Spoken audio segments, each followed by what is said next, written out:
is a webinar that's long overdue, just to kind of set the stage a little bit. And Jordan, not to kind of throw you under the bus, but we at Reviewer talked to a large number of alumni associations. And as we're kind of chatting about Reviewer and exploring the platform, one of the things that we really try to emphasize here is just best practices, emerging trends, things that we see within the space.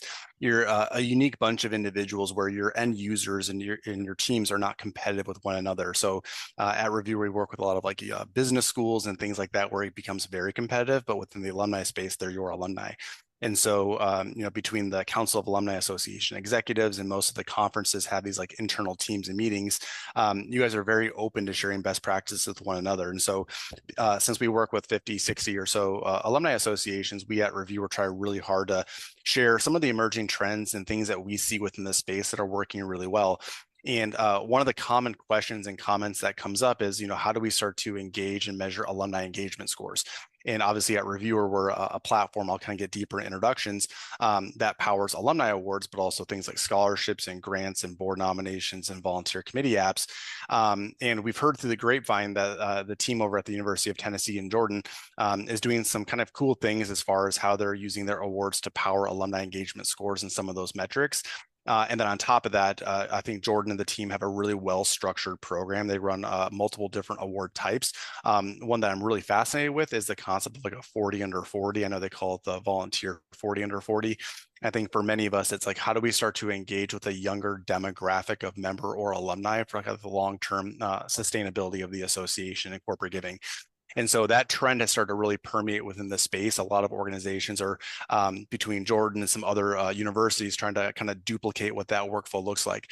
So I'm going to kind of do a quick introduction. I'll let Jordan maybe introduce himself. But my goal today is kind of three parts. I'm going to go ahead and share my screen now so you can kind of see what I'm talking about. But my goal here today is to kind of walk through the award design and structure that the University of Tennessee is doing. I think there's some strategic design elements of why they run things the way that they do. I'll spend a few minutes chatting about some of the workflows that make their program, I think, unique, but also why it's so successful. And then we'll kind of spend the bulk of our conversation at the end talking about like how are we actually measuring impact and using this data and engaging with alumni. So Jordan, if you want to kind of start with a really brief intro of kind of your role within the alumni world and kind of your role with the awards. Yeah, absolutely. It's a pleasure to be with everybody today. My name is Jordan Brantley Pruitt. I currently serve as the Senior Director of Athletic Events and Partnerships with the Alumni Relations team here at the University of Tennessee. When I started here in the Alumni office, I oversaw many of our different awards programs, and that's where my experience with Reviewer has come into play. I was fortunate enough to be a part of the creation and implementation of our Volunteer 40 Under 40 program, which was the first program that we implemented Reviewer with. And now we use Reviewer for all of our awards programs for the benefits that I'm sure we're going to talk about today. But I am a UT graduate. I see some fellow SEC faces on here. I see Deb and some other friends from other SEC schools. So UT grad, did my master's degree at the University of Florida, and then came back to the University of Tennessee in 2017. So pleasure to be with you here today. And I'll just go ahead and precursor say that if there's any topics or anything that we discuss that I can be a further help on, please know that you can always reach out to me personally. I'd be happy to connect with you offline and answer any additional questions you might have. Yeah, Jordan, that's a great point. I think, like I mentioned before, it's such a collaborative group that, I'll keep the chat open the whole time. We'll do our best to answer questions as we go and come back to many of them. But the more that we can kind of facilitate and bridge gaps and make introductions and kind of help facilitate those internal discussions amongst yourself, we'd love to do so. I've been very fortunate to be able to attend some of these conferences, speak at some of them. And yeah, it's a unique group. So kind of kick things off here just a little bit on the award side itself. So Jordan and the team, you guys have two kind of very specific award programs that you offer, one of which has multiple different award categories under it. So you've got your Distinguished Alumni, your Alumni Service, your Promise Award, and then Professional Award. And then you've got a completely separate award category, or I guess program completely called Volunteer 40 Under 40. I guess, and I'll give some examples too. You guys can kind of peek behind the curtain a little bit of how they're structuring these programs. But I'm curious, Jordan, from a strategic perspective, like why these categories, and then also why did you break the 40 under 40 out into its own like unique programming type? Yeah, great question. So the four different award categories for our alumni awards program existed before I came here. So those have been well established and were already happening within the university system. And so we have just kind of taken those and enhanced them to be a little bit more all-encompassing and really challenging our development officers to use their connections and relationships to recognize alumni who are doing outstanding things. For the 40 under 40 program, we kind of did a benchmark amongst other institutions around the country and realized that if we wanted to stay in line with some of those aspirational institutions, that we needed to create a separate program to just recognize our alumni under the age of 40. The interesting part about that is our part of our alumni awards program also recognizes alumni under the age of 40. And so that is a part for us that is really the second step in their recognition. So the volunteer 40 under 40 program, we utilize that as a launch and a catalyst into our alumni awards program. So you see a lot of repeat award winners that will be recognized maybe in their early 30s, mid 30s in that volunteer 40 under 40 program. And then a couple years later, they're getting recognized as an alumni award recipient. So we use that as keeping them in the pipeline and trying to move them forward in recognition, which we then hope in turns to reflect in their investment in the university. And we'll definitely come back to that kind of last point that you mentioned there. I'm a very outcome driven person. So a lot of times when I look at like strategic program design, it's not just throwing like a fancy name and trying to brand the awards and just do it for the sake of doing it. There has to be like an end goal in mind. So like for you guys, like what is the end outcome that you're trying to drive with these types of programs? And then how are you like measuring success? Yeah, it's a great question. I think there's two different answers for that depending on the award program. So for 40 under 40, we found that our youngest, our new and recent alums were the least engaged of our alumni demographic. And so fine, but everybody likes to be recognized. So everybody loves an award and everybody likes to kind of get a slap on the back for the work that they've done. And so in part creating 40 under 40 several years ago with the team that we implemented this award program, it was the idea that we want to recognize these people who are doing amazing things, but people who've really been out of touch with the university since they graduated. You might have a couple sprinkled in there who've been really invested and really engaged, but a lot of those folks are people who were not really on our radar.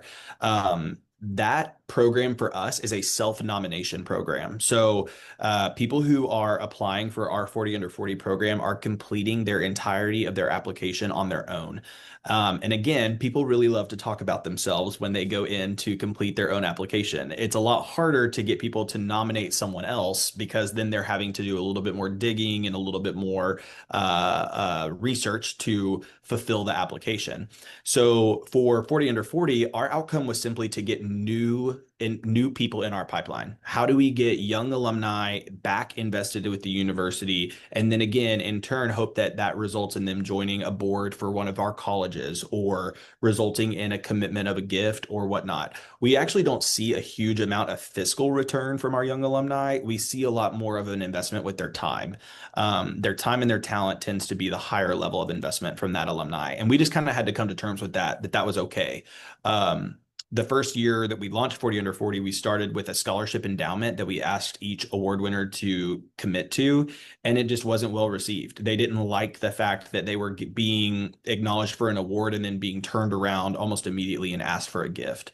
And so we kind of did away with that and realized that our better luck with that was connecting them back with their colleges. So the end result for 40 under 40 was getting them back in the pipeline, then taking the award winners and then disseminating them to our college units and letting the development officers and the contacts in the colleges maintain the relationship with the award winner.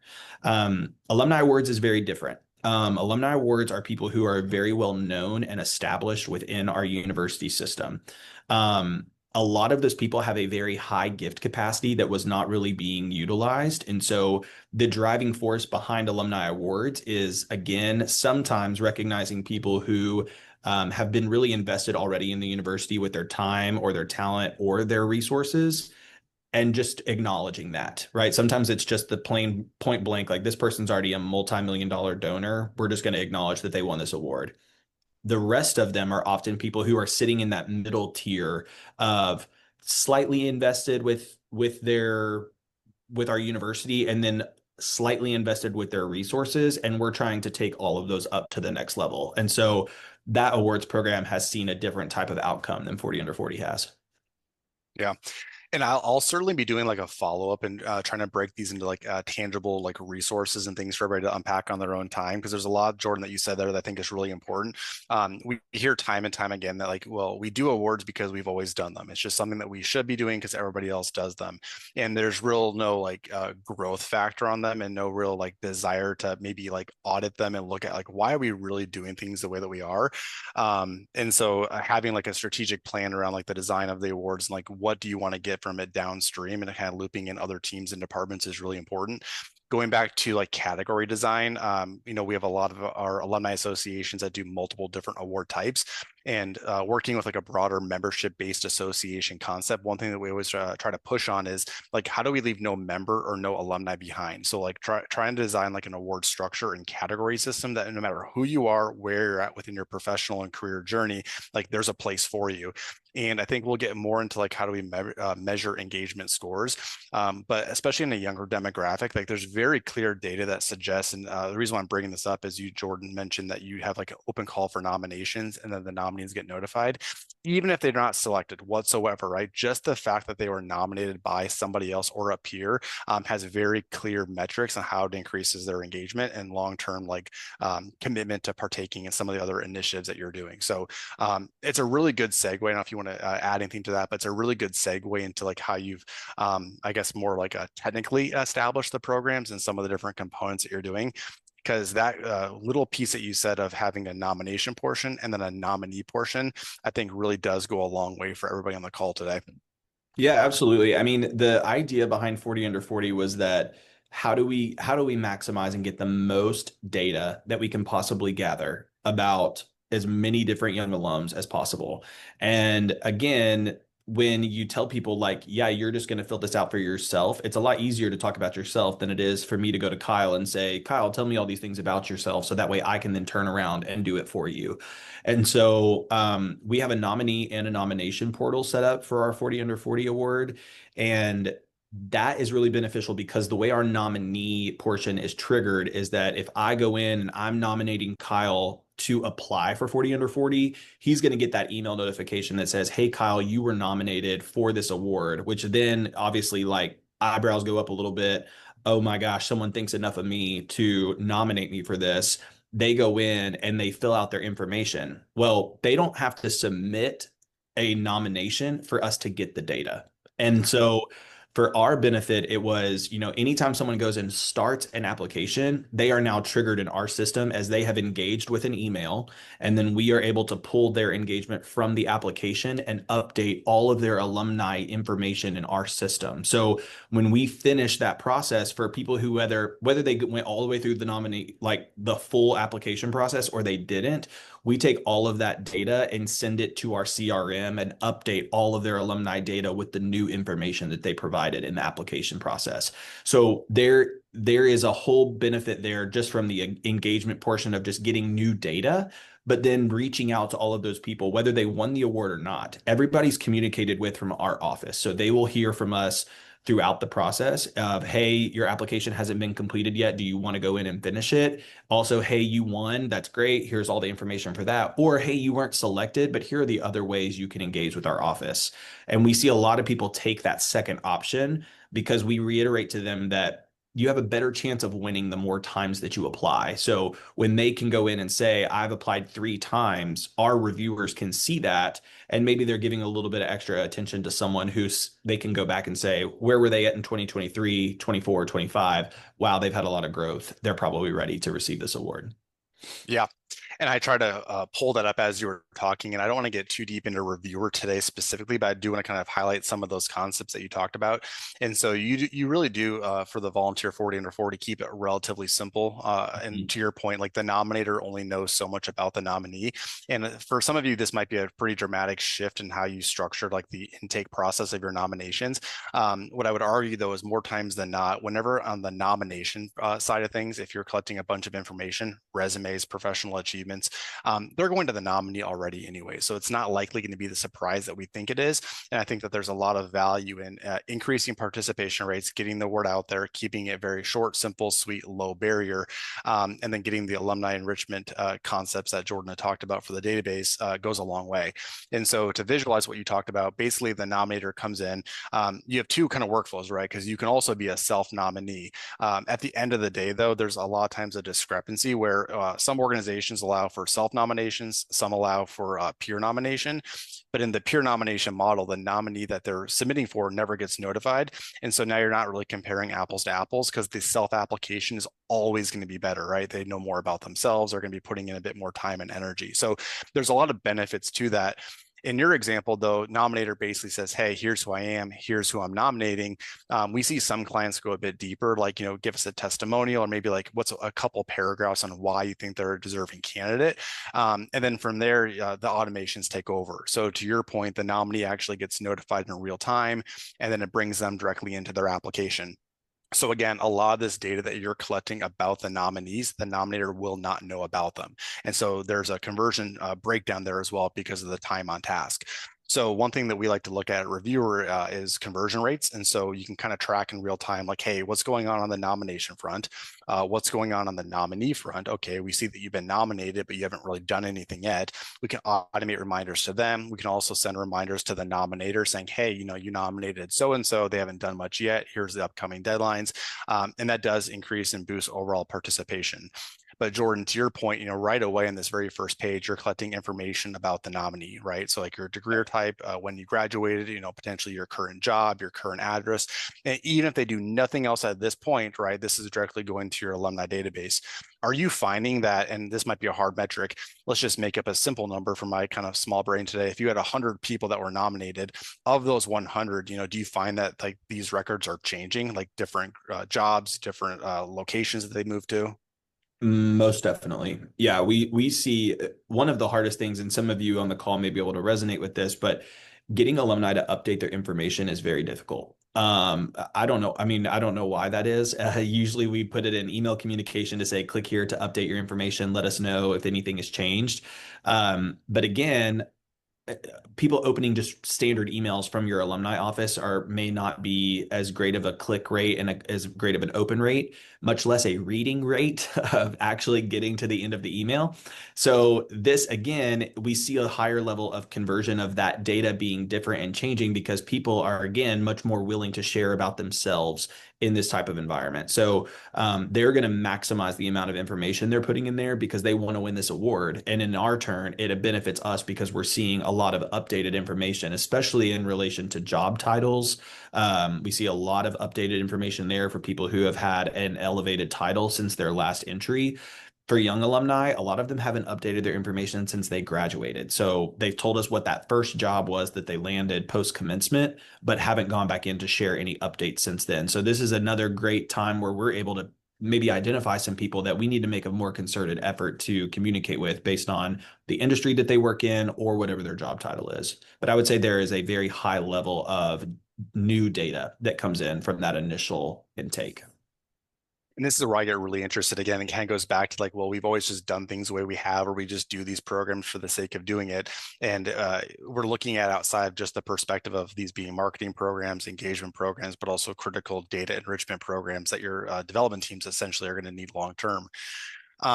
I'm not going to get too deep into like Jordan's application forms, I'm sure, and I don't want to speak on his behalf, but if anybody is interested in kind of looking at like the applications and the data being collected, we can certainly share some of that. But this is basically where we're building what I call like the nomination packet. So we're in real time merging potentially what nominator said about nominee plus all of the self-submitted nominee information. You're also collecting socials, which I think is surprisingly enough not a common thing that we see. No LinkedIn here, but you've got your Twitter, which is now X, and also Instagram. Love to see that. I would assume you're doing something with that. I don't know if you're following them, but you're now engaging with them through social and then any supporting documents. I'm curious on social, are you doing something with that data you're collecting? Yeah, so all of our award winners are recognized on social media once they are selected from their college and from our overall alumni account. And so if they share their personal handle in with us, then we will tag them in that for them to have reshare opportunities on their social platforms. Cool. And then the last piece here, and we're not, so some of the things that we're going to look at, I am kind of showcasing some of the unique workflows that the team has, but also things that we see within the space that I think are really beneficial is eligibility tracking. And in this specific example, like there are very clear cut and dry eligibility, such as you have to be under the age of 40, right? But for a lot of the awards that we work with, and for those of you guys who are doing scholarships as well, this is really critical.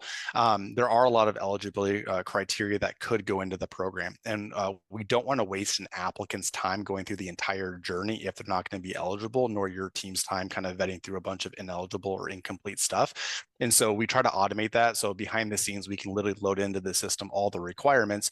And then as applicants are applying, we can kind of cross-reference and to say, hey, you're not actually eligible, but maybe you're eligible for this. Or if you're doing scholarships within your foundation arm, hey, we see that you've applied to this. You're also eligible for X, Y, and Z, right? So there's a lot of logic built in. Now, your other awards are a little bit different. So again, this is not a dual nominator nominee workflow. This is more of a self-application, or I guess it could be you're having the nominator submit all the content about the nominee. Is that correct? That is correct. Yes, this is a nominator completed process for alumni So awards. yep. And so in this example, you basically say, hey, what is your relationship with them? The reason why I'm showing this is that there's some logic behind the scenes. And so if you've got like 4 specific awards or categories, they're basically picking who they're nominating for. And then each one of them may, in theory, have its own unique requirements, its own unique content collection, its own unique workflows. And then we get into the bulk of the data collection. So you're collecting information about who the nominee is. Again, I assume that this is powering your alumni enrichment components, your Correct. database. Yeah. We're now getting into some more information about who the nominee is, why you're nominating them. Here's all your long form content, your essay prompts. And then you have some supporting documents being uploaded here, both resumes and letters of recommendation. One component that the team at the University of Tennessee is not leveraging is an automated reference letter component. So I do want to toss this out there for those that may be interested. Writing references is becoming very common. It's third-party validation about the nominee. And you see that happening a lot more when you have the nominator filling things out because you're limited to what the nominator knows about the nominee. And so to help get more insights about them, we leverage a concept called recommendation letters. One of the challenges with that is humans in general like to procrastinate. So if you're asking Jordan to write a reference on my behalf and I'm waiting to the very last minute, the odds of he or she to do that is very slim and the quality of work is going to go down. So one of the components that we have is a trigger where the nominator or nominee could put in who the reference is, and then it triggers a notification saying, hey, you've been asked to write a reference on behalf of Kyle, click here to do so. And then it brings them into a dedicated reference portal. And so we can still go very traditional reference letter uploads. One giant trend that we've seen, though, is to lower the barrier for references. A lot of times letters are a better reflection of the writing ability of the reference, not necessarily who it's for. And that also creates a gap in the judging process because you really can't compare apples to apples. So a lot of organizations have tried to take the concept of a letter and put it into like a template format. So instead of saying, hey, go start from scratch, we say, hey, here's 3 questions we want you to answer about the alumni. You see question, you answer question, and then you submit them. And then obviously within reviewer, it takes the nomination, the nominee information, the reference information, and it in real time merges it all together for you. Kind of going back here, another thing I want to look at is kind of like your operational process. So within our command centers, and I've obviously, Jordan, just for the sake of this redacted information, this isn't even your program, FYI, but from a dashboarding perspective, we want you guys to be able to have a real insight of what's happening in real time. So, dates and deadlines, where people at within the journey, be able to see who's in progress and not finished, send them reminders. If you are using references, being able to see who's been requested but hasn't yet done it yet, and then send them reminders as well. The core concept here at Reviewer, though, and this is where I'll kind of go back to Jordan in just a moment, is the concept of profiles. And so there are a lot of moving parts. It's a combination of data, workflows, file uploads, communication going on back and forth, and the judging and scoring process. And Jordan had mentioned a little bit about being able to look back in time to say, hey, this person is maybe they were first nominated when they were 22, 23 years old. There were other candidates at the time that are a better fit, but now they're 38, 39. This might be their last chance to actually be recognized for this prestigious award. And so being able to aggregate kind of like their historical records into one spot is really important. But the premise here is we actually take all the data captured, again, file uploads, communication, nominee information, nominator information, and we log it into one spot. And this is what opens the door for a lot of efficiency, because no longer are we downloading documents and sending out spreadsheets and going to like online tools like ClickUp. It's all kind of facilitated in a dedicated hub for the specific use case. So we can see information about who the nominee is. Any of your documents that you've collected get logged on their account. You can also press view and it embeds the files directly in front of us. So your volunteer team specifically isn't getting bogged down and having to go offline, download a bunch of stuff, go back to spreadsheets. They come into one centralized place for literally everything. And then with that reference example I talked about, it actually does log the references. So I could say, hey, show me this reference. And then again, it shows us specifically what was filled out there. I want to come back and go deep into like the alumni engagement stuff. So I'm moving real quick through reviewer because that's not today's goal. But I do want to touch on a very important aspect here. And so with your alumni award specifically, you have 4 different kind of categories. In reviewer, we basically create what I call buckets or groupings. So when a nomination comes in for the Promise Award, it'll actually drop the nominee directly into that grouping. Volunteer fatigue is a real thing. It's kind of funny because obviously like the volunteer for 40 under 40, you're the volunteers. I don't mean like that volunteer. I mean like your people volunteering their time to help with the review. Mhm. So we at Reviewer have really clear data that suggests that like, if your review team is looking at 30, 40, 50 applications, their energy declines pretty dramatically and they can't give the same scores to all of them, even using the same scorecard. And so there's also the concept of like comparison bias where they review the first person first, the last person last. That last person's always on a different scale. So there's things that we can do from a technological perspective to shuffle the list. But what I really focus on here is like assignment models of how do we take like this overarching number of nominations that we have received and then break it down to a much more manageable number to not overwhelm the team. So for you guys, what you could in theory do is you could have like dedicated teams in charge of each individual award. So instead of saying, hey, go review 200 people, you're reviewing 30 people per category. If we open these up, there's also some pretty cool automations. So it shows us a listing of all of the nominees that we've received, who from your team could review them. And if you really wanted to, you could say, hey, I want every nomination to get reviewed 3 times, no more, no less. And then the system can actually equally and randomly do those distributions for you. So not only do we have like this engine to help do the pairings and assignments and do the judging, there's a lot of back-end metrics that we really want to focus on, like your applicant to judge ratios. The last thing I want to kind of look at here too is the review experience. And so I'll let Jordan again talk about how this has been a benefit to them. But at the end of the day, like volunteers aren't free. The average hourly rate for a volunteer is about $34 an hour. And I don't think a lot of times we correspond dollars to volunteer time, but it is a real thing. And so if you're giving them a large number of submissions and making them go to spreadsheets, we're spending $600, $700, $800 per volunteer just to do the judging process. So in our system, we basically will have the team come in. They're going to see a menu or a list of the nominees that they're in charge of reviewing. Jordan, are you redacting any personal identifying information, or do you let them see the entire packet? It's different for each one. So our alumni board of directors does the review process for our alumni awards program. So they are privy to different information than the folks who are reviewing the 40 under 40 data. Mm-hmm. Those are volunteers of different groups within our organization, like young alumni council members or special interest and diversity council members. And so they get different access for what they can view based on the person. Got it. Yeah. And I think it's very hard because a lot of times we know who these alumni are. We can read between the lines with their long form content. Speaking broadly, if there is any data that we're collecting that in theory could like negatively impact the perception of the team about them, we do like to do some data redaction here at Reviewer. But the idea is that your review teams, who again are staff, they're volunteers, can come into the system and they can kind of side by side view the applicant profile. So this is a combination of their submission form, the nominations that came in about this particular nominee, any of their supporting documents, and then fill out a score sheet side by side. Jordan, can you just briefly explain, there's many ways that you can go through a review and selection process. One thing we try to avoid is very subjective, like flipping of a coin saying, hey, we want this person just because we want them, right? We like to do a data-driven review and selection process. There could be some comparison elements. Maybe you're also looking at the age of the applicant because this might be their last year. But when you structure your selection, like how are you setting expectations for your volunteers to kind of go through that? Yeah, it's a great question. I created a bias training that all of our volunteers are required to go through before they can evaluate candidates. So, just kind of going over like implicit and explicit bias with them and understanding like what biases may come into play when reviewing applicants was really important to me when the program was initiated. And so we have like a virtual training that all of them go through before they go into the review process. They also are required to sit down with our directors of the programs, and they will go through and share with them what the highest level impact things that they are looking for from candidates.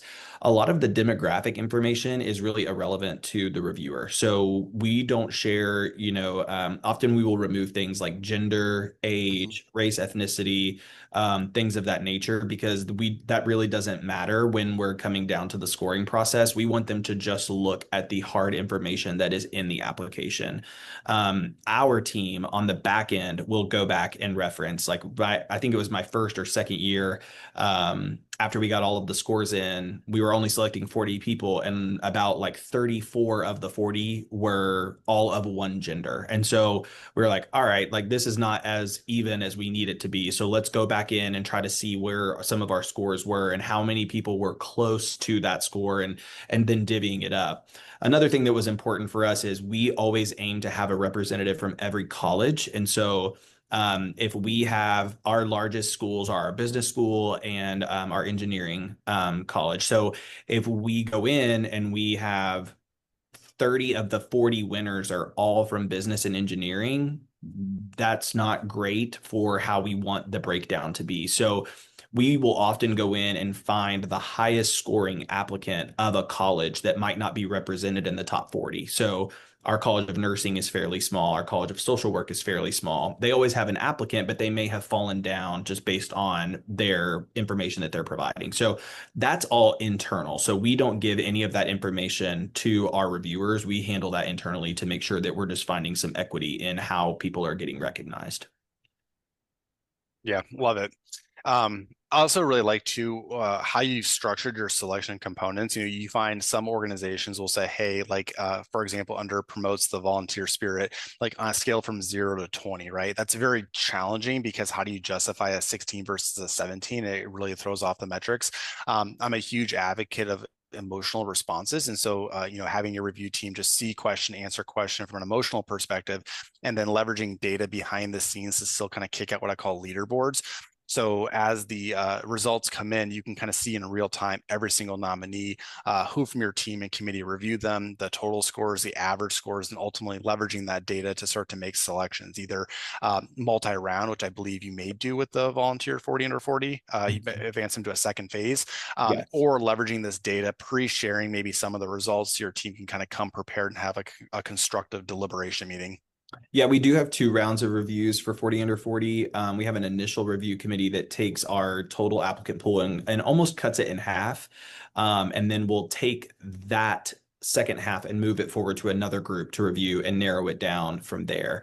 But that is important for us to, we actually changed the structure of how the applicant is submitting their information, because when they write in long paragraph form, it gets very hard to just see the quick give me the quick and dirty of what they're trying to share. So we requested bullet point format.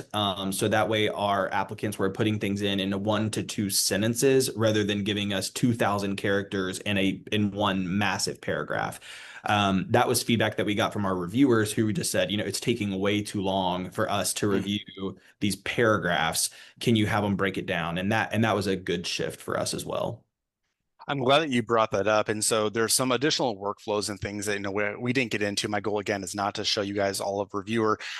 It's AI powered judging briefs. And so Jordan, you're not even aware that this is a thing. It's brand spanking new here at Reviewer. But leveraging AI to basically take a combination of their submission form plus any other supporting documents. So it could be their resumes or reference letters, or if we can get real fancy, like what data can we bring into Reviewer from your alumni databases, right? And then incorporate that. And we can basically build like these synopsises or summaries about the nominee. I think a lot of times we look at summaries as a condensed version, which I think in a multi-round process could be beneficial. You can kind of very quickly weed through who do we want to spend our time focusing on versus like who's not a fit this year. But the other benefit of a summary is almost a rewriting of their nomination form in a very consolidated manner for your volunteer. So to your point, here's an overview of the nominee, and then basically taking long form content, word vomit, and putting into very clear, concise bullet points that align with what you're looking for in a nominee. And then again, also being able to summarize or bullet out elements from your alumni database that you think might be beneficial. So that's brand new, but that's exactly why that exists, right? Is how do we take a 15-minute project per volunteer and turn it into 5, right? To be a bit more efficient. Yeah, the first year we made the drastic mistake of having every applicant reviewed by every person on the reviewer team. And that was not a good choice because we had just under 500 applicants and we asked all of them to be reviewed by every person. And that was a tough one. So we learned our lesson. So that and I think that's the benefit too, Kyle, of just like this whole situation of the whole platform is like you're gonna try things one year and then realize like, oh, that was a swing and a miss on our part. Maybe we want to try it this way. And we benchmarked ourselves against a lot of other institutions to say, okay, well, what is this school doing and what is this school doing? And we took little nuggets from each one and have kind of polished it into what works best for the University of Tennessee. So this isn't like a one size fits all scenario. It's very customizable to what the user needs and to what the alumni team needs, and that's what's been most beneficial for us. Is I don't think there's a single year where we've come back and said copy and paste it, don't change a thing. We've always Mm-hmm. come in and said, oh, we got this feedback from applicants, let's tweak this, or let's maybe change this one thing over here. So there's been benefits for us to be able to come in and have that customized approach to what we're doing because it isn't a one size fits all system. Yeah, well said. And I think too, we try to hear that, right? And we try to work with you and share those insights with other people we work with. And the last thing I'll leave you with on this page is normalization of results. I'm a huge compliance person because at the end of the day, like it's our institution's reputation on the line. And so a lot of our clients to combat that, hey, go score 50 or 500 people, they do randomization or judge queuing, which basically says, hey, each person will review 20. It's a great model to reduce time on task, but it actually introduces a tremendous risk. And that risk is that not every single staff member reviewed every single submission. And so, like, what if I, as Kyle, as the judge, on average, am a way tougher judge than Jordan, right? He gives out 30s and 40s left and right. I give out 10. By my own personal standard, a 10 is a great score, right? It's just 30 points below Jordan. So using traditional models where we take averages and totals, like anybody who is assigned to me is going to be negatively impacted and not selected. So we've been able to incorporate some algorithms and tools into Reviewer that help you start to benchmark and get tendencies on each individual reviewer. And then we say, you know what, I don't care if Kyle scores a 10 or Jordan scores a 40. What I really care about is how did Kyle score other submissions against his or her own personal average. And then we use that new metric as a new, I guess, a report to justify the recipients. So Absolutely. Yeah, you can also I think you showed it on a different page, but being able to see how each reviewer scored differently. If we have one outlier who is just like every time we're looking at their score, and again, like maybe Kyle is scoring way lower than everybody else, then again, we can kind of see that common trend versus just looking at it and being like, well, dang, this person missed out because this one person scored them really, really low. yep, 100%. Um, so then kind of moving on, again, we talked a little bit about this. I don't want to get too much into like the before reviewer. Obviously, some of these programs are being ran before you join. A lot of organizations try to run these types of campaigns with a lot of fragmented tools. They use their databases, spreadsheets, emails, online forums. That list goes on and on. So kind of our mission at Reviewer is to take like, what are the key critical experiences? And experience really is the key term, and create technology and tools that both optimizes and creates efficiency on time but also elevates the experience for that individual user. Jordan, is there anything you can kind of just allude to as far as, some of the benefits that you've seen by systematically powering these programs from a time saving perspective, by user experience? Like, what are you hearing from your volunteers? Yeah, I mean, I can promise all of you that this is not like a pay to play scenario. This has saved us so much time. It is wild, going from how we used to do this in a Google Drive to collecting information and putting everything in Excel spreadsheets and, having that data that's just so easily accessible. It is hands down saved us infinite amounts of hours, to work in this way. It has definitely improved our alumni engagement, especially from a data portion that I mentioned earlier. We have seen a greater impact on having accurate and up-to-date data, but also moving our alumni through their engagement scoring process. So our engagement scores for alumni is dictated on many different factors within our foundation, but this moves a lot of people forward in that engagement process. And then lastly, like I mentioned, you'll see that we have a lot of people that are getting engaged with the university in different ways, whether they're winning or not. Obviously, our winners tend to be more engaged because they're feeling really great about that. But even people who are not winning are, when they will reach out sometimes and say, "Hey, just I'm curious why or how I wasn't selected." Often it's because they have not remained engaged with the university post commencement. And so it's a great opportunity for us to say, this was an area of your score that we saw that was just maybe not as high as some of our other applicants. Here are some ways that you can change that, and allowing them to re-engage with the university through their time or their talent. That has definitely been a growth factor for us. And so we've seen a lot of positive across the board. Cool. Yeah, I think the time saving element is obviously one core element. There's so many things that your team should be focusing on, and getting bogged down in spreadsheets and emails is definitely not one of them. But also just to reemphasize what you said around like the perception and the experience from everybody who makes this program grow. At the end of the day, your internal team makes up, a third, if not less than it. And so how do we really focus on the alumni, the volunteers, your donors, your sponsors, et cetera? And you started to talk a little bit about it just now, is some of your engagement score. So you mentioned like moving them through the funnel. Have you been able to actually like tangibly measure data that suggests that by participating in the awards or just being nominated, like it has a pure metric value on an increase in engagement scores? Yeah, so our alumni engagement score is factored in a few different ways, but one of them is email engagement, and then one of them is actual engagement with our office. And so those are evaluated in different ways. We definitely see the email engagement score increase from this, because, again, we're able to take that data and give it back to our CRM, and it increases their overall engagement score. The other place where we see a lot of measurement from the impact is their overall participation in our office. They're more inclined to open emails that come from our office after receiving an award. Again, because they've been re-engaged to the university, but because they don't want to miss another opportunity. Or maybe they're looking for an opportunity to nominate someone the year after that they won. So we see a lot of engagement on that side for sure. Moving through the pipeline, it's helpful for us because we run a lot of data reports internally to say, okay, let's run data from the class of 2023 and see how many gifts have been made by the people who won in 2023 from then to now.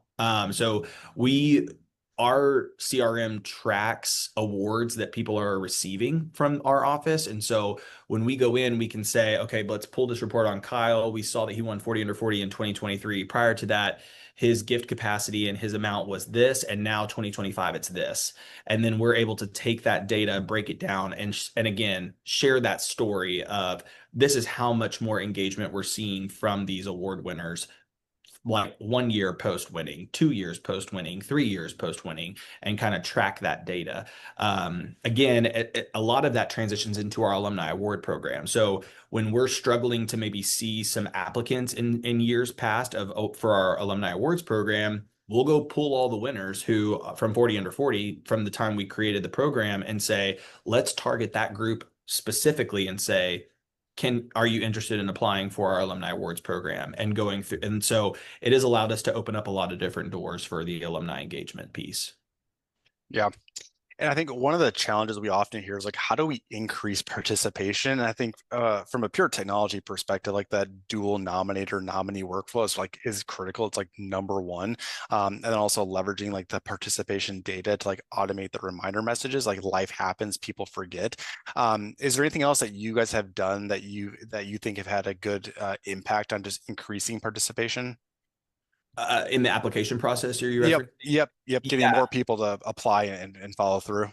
Yeah, oh, absolutely. We do a communication strategy for when we are reaching out to people who have started their applications but have not finished them. Starting about 2 to 3 months beforehand, they get one email every 2 weeks, and we'll pull the form and the data from reviewer that says, here are all the people who've started but not completed their application, and we'll send them a personalized email from our office. So reviewer has the automation factor of being able to send emails directly from reviewer. However, we also see value in sending it from our office. And so we will often pull those email addresses, transition them into our formal email account from the Office of Alumni Relations and send them that way. And we see a lot of people go back into reviewer, or they've said, oh, I'm sorry, like that email didn't hit my inbox, so I missed that reminder. And when it comes from our office, if they are authenticated through our CRM, it's going to hit their inbox. And we know that because we can see their click rates and their open rates. So we definitely do a lot of follow up. When we get to 1 month out from the award ceremony, we're emailing people every week. We're constantly hitting them up and just saying, hey, just as a reminder, go ahead and finish your application. And so that's definitely one factor that we use, but we've done a few different follow-up methods for alumni awards. It's a little bit different because it is filled out by a different person. And a lot of times, as Kyle mentioned, it's the supporting documents that they don't have. It is not the fact that they don't have the applicant information. It's the letters of reference. It's those recommendation letters that we often see lagging. That's also why you'll see in our 40 under 40, we do not require a letter of recommendation for our 40 under 40 award. They go through a background check anyways, so we put them through a student conduct check and a background check before they are recognized. And so we do our own legwork there to make sure that the information they're providing is accurate. Mm, But yes, there's a lot of follow-up that happens for sure. cool. Yeah, and one thing too, and I know we're kind of coming up on time, and it's an interesting idea. I don't know your thoughts on this, but a lot of times these programs are very cyclical. So we open a call for nominations, it then closes. We go through review and process. The challenge with that is, humans will always procrastinate. So whatever your deadline is virtually when they're going to probably apply. We've started to see a growing trend of organizations doing like an open call for nominations or self applications 24/7. So like there is no application timeline. Like if you want to nominate somebody for one of these award categories or for like the volunteer 40 under 40, you can go to your website and you can do it nonstop 24/7, 365. You can tie that into like other types of email campaigns that you're doing on social, right? And so that way you're collecting data all the time, not just during a smaller time frame throughout the year. And then you're also catching people where they're at. So like the number one time where I think you'd probably get like the biggest interest is as you do your announcements and your celebration of recipients. Because what's going to happen is you're going to have people watching that, seeing that, and saying, hey, like, I wish this was me, or I know somebody else who'd be a really good fit, but I can't do anything about that. I can't even nominate them because it doesn't open for another 6 months. So by keeping this like engagement engine going 24/7, you would still have like dedicated times throughout the year when you do your formal review and selections. You still do your like bulk of your marketing and push up to those deadlines, but at least you're not losing people throughout like the other, what, 45 weeks of the year. Definitely. Yeah, we've seen that as well. We opened our application and nomination process shortly following the award ceremony, just because we know that's when we're gaining the most traction. Yeah. Question that came in, Jordan, earlier on, you mentioned like you basically created your awards and the framework behind them based off of like a benchmark you did against peer institutions. Somebody was asking if you're willing to like share that research or what do you have on that? Yeah, I would have to dig back. That's been quite a few years since we did the majority of our benchmarking. We looked at a lot of other schools, like we looked at like UCLA. We've looked at some larger Pac-12 schools that were just had a little bit more of an established program. A lot of that benchmarking for us was based on schools that have had already put into place very successful alumni award or 40 under 40 programs. And so I'm trying to think of some others that we looked at. We looked at LSU, we looked at the University of Florida. Um, I believe there were some Big Ten schools in there too. I don't remember. I feel like Penn State might have been one of the ones that we looked at. But a lot of that research was just done by us reaching out to those schools and just saying, like, hey, can we get on here and pick your brain of like how you set yours up, how you set yours up, and then again combining some of that information and then just figuring out what worked best for us. Um, a lot of, as I'm sure many of you know, a lot of our senior leaders will come to the table with these really great ideas and say, can we do this in like 6 months? And that was kind of where we were of like this idea had kind of come to us and it was like, but we want to launch this soon and we want to launch it very fast. And so when we found Reviewer, that was post the first year. So we had done a full year without Reviewer. And then when we found Reviewer, we implemented that into our second year. And so from there forward, we've just never gone back. We've never changed from there. So a lot of that benchmarking was in multiple ways, not just from a data collection situation like from Reviewer, but also just kind of looking at the awards programs as a whole and figuring out what would work best for us. Cool. Yeah. So I know we like to try to do these webinars in like short 30-minute. There's no way we're going to do 30 minutes today. That's why we blocked off an hour. I think hopefully a lot of people got a ton of value from Jordan's insights. I think when we talk about like benchmarking, Jordan, I'm quite confident that a lot of people are going to start to look at your program as one of those benchmarking tools. You guys have done just a tremendous job, both from a structuring of your categories, like how you execute and operate, the due diligence you have on your submissions, just everything you guys are doing is great. We hear all the time, hey, would you open to share us like how they do it so we can mimic it? And we always want to make sure we ask you guys first, but you are now becoming one of the benchmarks. So kudos to you. With the time we have remaining, I want to open it up for any other questions that anybody might have. Obviously, if you have questions for me about the platform, happy to answer them. But while we have Jordan on the line, I think definitely pick his brain and we'll just hang out for as long as you guys want. And while we're waiting to, if Jordan, there's anything you want to end with or any like statements you want to conclude. Yeah, just I'm happy to answer any questions that anyone has. Your words are very kind, Kyle, and that was kind of our goal is like, how do we become a program that other people look to maybe replicate their programs? And like I said, we've been doing this for a minute now, but not one year has looked the same as the last. So we are always trying to reevaluate and figure out how to make it better, a better user experience for our reviewers, a better experience for our applicants, and a better experience from an event standpoint and how we're trying to continue to raise the bar. So a question came in around, are all of your awards structured through your alumni office or are they happening at like the unique schools and colleges? Are they doing their own separate programming? That's a great question. We do both. So the only awards that are distributed as in a university-wide manner happen through our office. So 40 under 40 alumni awards. We also have a program called Rocky Top Business Awards that recognizes the fastest growing alumni-owned businesses in the country. All of those happen from our alumni relations team.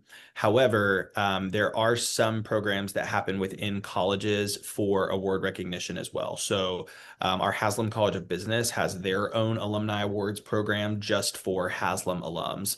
Our College of Arts and Sciences has a program that is just for College of Arts and Sciences, but those are specific to the college, not to the university system as a whole. I think there's a growing trend on that front. I think maybe 5 or 6 years ago, a lot of things happened through centralized offices, and now there's a bit more involvement at the pure college level. I'm sure there's still some, participation and some collaboration between the teams, but that's a growing trend, certainly.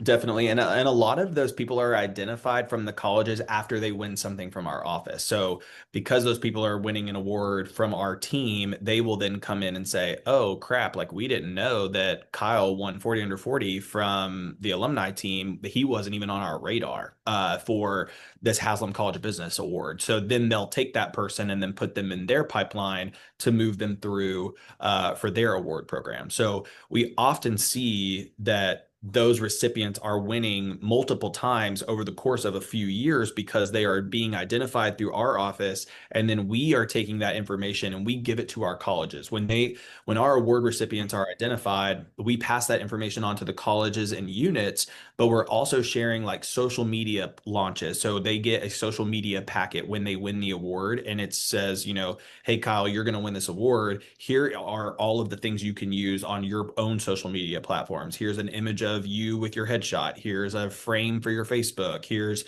the verbiage that you're allowed to use for Instagram or whatever the case may be. So we're passing all of that information on to colleges and units, and therefore they are identifying people that sometimes were on their radar and sometimes we're not.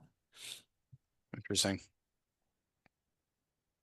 Other questions. Going back to some of the program design stuff, Jordan, like what would be like one of the like two or three like very obvious, like if you were to start um, if you were to start your own college or university, right, and you're heading up the alumni association, you're kicking off your very first alumni award, like what are from a pure like workflow perspective, like what's the two or three things that would be the a no-brainer for you?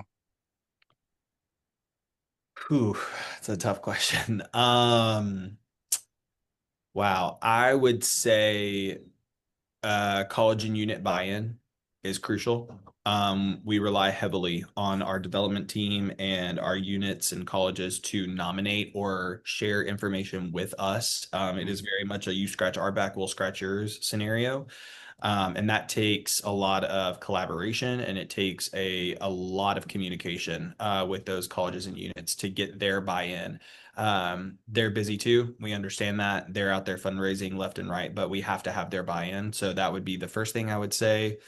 Um, the second thing I would say is a realistic timeline. I think when I kind of inherited some of these award programs, they were on a back-to-back type of timeline, and that did not work well. So while we realized that, yes, like we would love to have applications open all the time for us, that did not work in our timeline. We recognize our award recipients based on around different sports. And so as a part of their on-campus experience when they're with us, they get complimentary attendance to different sporting events. And so our alumni award recipients are recognized in the fall because it coincides with football, and our 40 under 40 recipients are recognized in the spring because it coincides with basketball and baseball. So just making sure you have a realistic timeline. And then I would say lastly, just identifying the correct people. And what I mean by that is for the application, the review process, we've tried a lot of different formulas of like what works best for people who are reviewing applicants and actually enabling us to move the program forward. And it has to be people who have a high investment of care and investment in your organization. When we identified people that were just kind of ho hum volunteers, 1 foot in, 1 foot out, it slowed our entire process down. And it created a lot of challenges internally for us to move the physical program forward. We have a team who works on the event side, the look and feel, and getting all the things ready for the actual event program. But without award winners, we can't have the program. So there were people slowing that process down. And so that education piece, getting in front of them, we train all of our volunteers, we log them in with reviewer and share our screens and walk them through step by step. This is how you score an applicant. This is what you should be looking at. We pull it all in for them with their bias training and make sure that they are fully invested and understand the time commitment. At first, we kind of beat around the bush with it. And then we realized that like we got to be straight up and say, hey, this is how much time this is going to take. So don't wait until the application period closes. They're able to review applicants as they come in. And so we will often tell them, like, don't wait for 50 people to be in your pool to review 10 a week, take the first time you can get in there, go in and start looking at people. So just that realistic timeline and that communication for people was really crucial for us. Cool. I love it. Well, it looks like questions are slowing down. I guess we can give it another couple more seconds, but I appreciate everybody's time today. I know this was a good topic. Hopefully, you guys got a tremendous amount of value out of it. Jordan, a special thank you to you for taking an hour of your busy schedule. This couldn't happen without you, and I think you were able to provide a lot of insights that I think provided everybody value on today's call. I certainly hope so. It was a pleasure, and thank you for asking us to be a part of it. Like I said at the beginning of the call, Kyle has my information. You please feel free to reach out to me at any time if there's any specific questions that you have or anything that we might be able to provide some of our materials for. We are happy to do that. And just best of luck in your process. I know that it is a labor of love for many people on your team, and so I promise it can be done, and I promise it can be efficient. It just takes a little bit to get there, but once you get there, it moves and it benefits the organization greatly. So I hope this has proved beneficial, but please don't hesitate to reach out if there's any follow-up questions that you have. Awesome. All right. Thanks, everyone. Enjoy the rest of your day.